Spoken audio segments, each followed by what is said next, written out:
When I began my second year at the Gilman School, I was full of hope and determination to succeed. But during the first few weeks, I was confronted with unforeseen difficulties. Mr. Gilman had agreed that yes, I should study mathematics principally. I had physics, algebra, geometry, astronomy, Greek, and Latin. Unfortunately, many of the books I need had not been imposed in the time for me to begin with the classes, and I lacked important apertures from some of my studies. The classes I was in were very large, and it was impossible for the teachers to give me special instructions. Miss Sullivan was obliged to read all the books to me and interpret for the instructors, and for the first time in 11 years, it seemed as if her dear hand would not be equal to the task. It was necessary for me to write algebra and geometry in class and solve problems in physics, and this I could not do until we brought a braille writer, by means of which I could put down the step and processes of my work.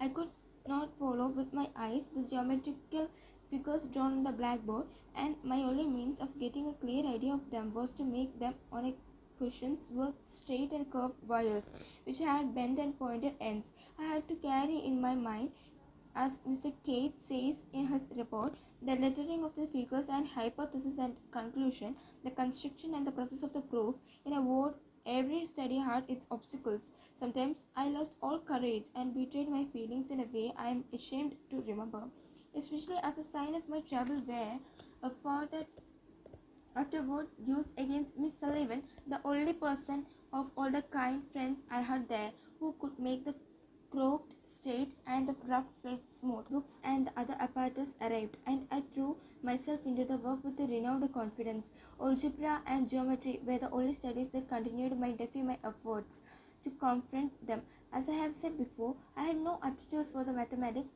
The different points were not explained at me as fully as I wished. The geometrical diagrams were particularly vexing because I could not see the relation of the different parts to one another. Even though the cushion, it was not only Mr. K taught me that I had a clear idea of mathematics. I was beginning to overcome those difficulties when an event occurred which changed everything. Just before the book came, Mr. Gilman had begun to remonstrate with Miss Sullivan on the ground that I was working too hard, and in spite of my earnest protestations, he reduced the number of my recitations.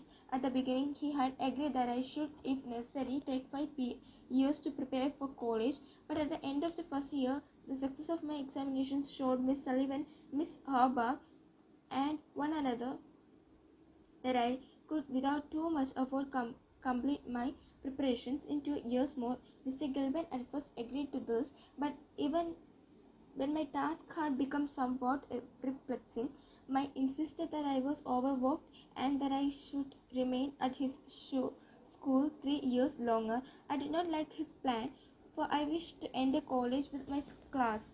On the 17th of November, I was not very well and did not go to school, although Miss Sullivan knew that my indispositions was not serious. Yet Mr. Gilman, on hearing of it, declared that I was breaking down and made changes in my studies which would have rendered it impossible for me to take my final examinations with my class.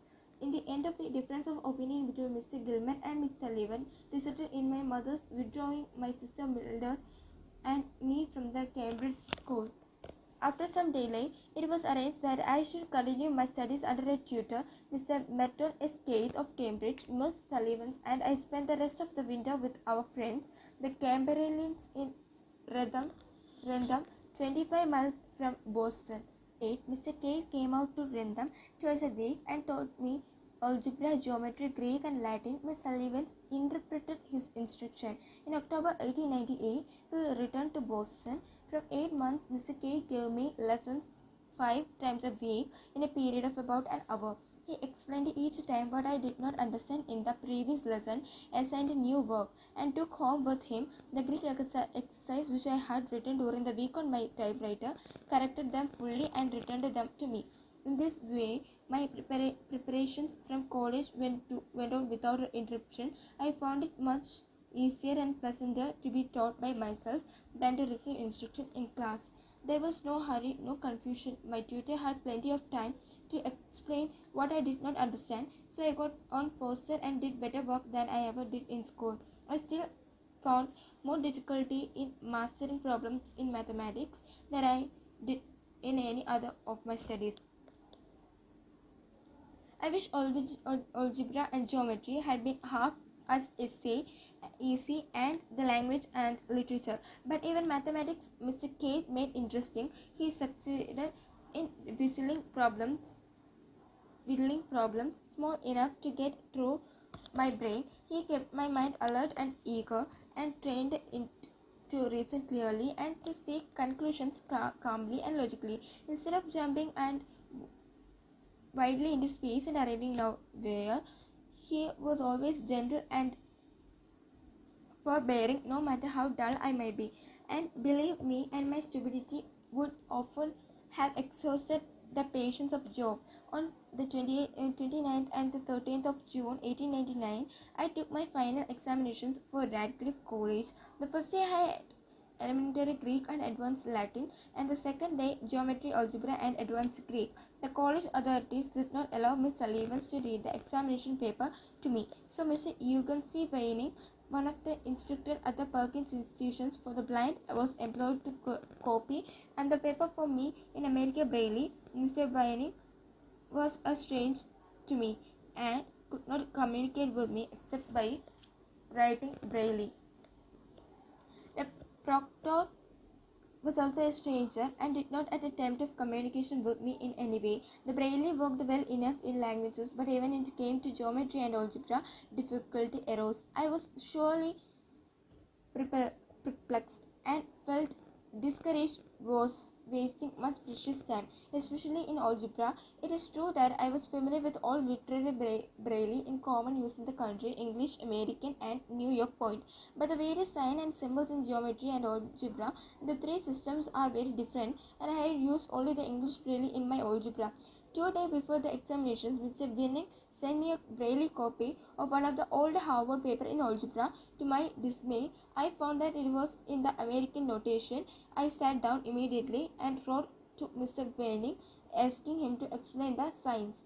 I received another paper and a table of signs by return mail, and I set to work to learn the notations. But on the night before the algebra examination, while I was struggling over some very complicated examples, I could not tell the combinations of brackets, brace and radicals. Both Mr. Keith and I were distressed and full of foreboding for the morrow. But we went over to the college a little before the examinations began and had Mr. Winning explain more fully the American symbols. In geometry, my chief difficulty was that I had always been accustomed to read the proportions in line print or to have them spelled into my hand, and somehow, although the proportions were right before me, I found the Braille confusing and could not fix clearly in my mind what I was reading. But when I took up algebra, I had a harder time still. The sign which I had so lately learned and which I thought I knew perplexed me. Besides, I could not see what I wrote on my typewriter. I had always done my work in Braille or in print hut. Mr. Keith had relied too much on my ability to solve problems mentally and had not trained me to write examinations. Consequently, my work was painfully slow, and I had to read the examples over and over before I could form any idea of what I was required to do. Indeed, I am not sure now that I read all the signs correctly. I found it very hard to keep my wits about me, but I do not blame anyone. The administrative board of Radcliffe did not realize how difficult they were making my examinations, or nor did they understand the peculiar difficulties I had to surmount. But if they unintentionally placed obstacles in my way, I have the consolations of knowing that I overcame them all.